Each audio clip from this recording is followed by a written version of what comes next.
ఏపీలో నిరసనల పర్వం కొనసాగుతోంది. తమ సమస్యలను పరిష్కరించాలని కోరుతూ ఇటీవల పలు ఉద్యోగ సంఘాలు ఆందోళనకు దిగ్గా తాజాగా జీవో నంబర్ 3ని పునరుద్ధరించాలంటూ గిరిజన సంఘాలు ధర్నాకు దిగాయి.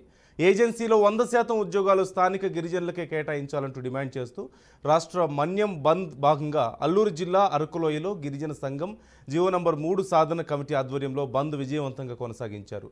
గిరిజనుల కోసం స్పెషల్ డిఎస్సిని ప్రకటించాలంటూ కాఫీ మిరియాలతో పాటుగా అటవీ ఉత్పత్తులన్నిటికీ కూడా గిట్టుబాటు ధర ఇవ్వాలంటూ ఈ సందర్భంగా గిరిజన సంఘాలు కోరాయి.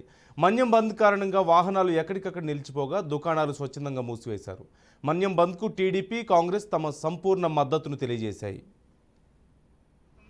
ఈ మన్యం బంద్లో ఆదివాసీ ప్రజానికం, అలాగే ప్రజలు, వ్యాపారస్తులు, వర్తకులు, ఉద్యోగులు, ఉపాధ్యాయులు, కార్మికులు, మహిళలు, యువకులు, యువజనులు మొత్తం పాల్గొని స్వచ్ఛందంగా ఈ బంద్ను విజయవంతం చేస్తున్నారు.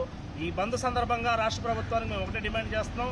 ఆదివాసీ ప్రాంతంలో 100% ఉద్యోగాలు ఆదివాసులకు ఇవ్వాలని చెప్పేసి ఆదివాసీ ప్రాంతంలో స్పెషల్ డిఎస్సి నోటిఫికేషన్ ప్రకటన చేయాలి.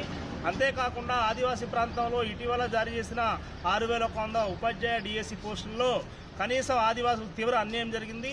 రాష్ట్రం మొత్తం 500 పైచీలకు ఉపాధ్యాయ పోస్టులు షెడ్యూల్ ఏరియాలు నోటిఫై చేస్తే ఆదివాసులు కేవలం 38 పోస్టులు మాత్రమే కేటాయించారు.